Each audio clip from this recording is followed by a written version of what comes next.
தற்போதைய அண்மை செய்தியை பார்த்துக் கொண்டிருக்கிறோம். ஆளுநர் என் ரவிக்கு எதிரான வழக்கில் உச்சநீதிமன்றத்தில் தமிழ்நாடு அரசு எழுத்துப்பூர்வ வாதங்களை தாக்கல் செய்திருக்கிறது. கூடுதல் விவரங்களோடு இணைகிறார் டெல்லி செய்தியாளர் சுசித்ரா. விவரங்கள்.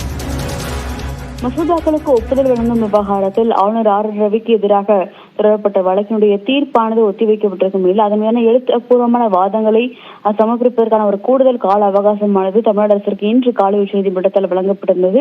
அந்த கூடுதல் கால அவகாசத்தினை ஏற்று தற்பொழுது அதிகாரப்பூர்வ எழுத்துப்பூர்வமான வாதங்களை தமிழ்நாடு அரசினுடைய சார்பாக மூத்த வழக்கறிஞர்கள் தாக்கல் செய்திருக்கிறார்கள். குறிப்பாக முகுல் ரோஹத்கி, ராகேஷ் திவேதி, அபிஷேக் மனு சிங்வி மற்றும் பி வில்சன் ஆகிய 4 மூத்த வழக்கறிஞர்கள் தமிழ்நாடு அரசின் சார்பாக வாதங்களை முன்வைத்த நிலையில் அவருடைய 4 எழுத்துப்பூர்வமான வாதங்களுமே தற்போது அதிகாரப்பூர்வமாக உச்சநீதிமன்றத்தில் தாக்கல் செய்யப்பட்டுள்ளது.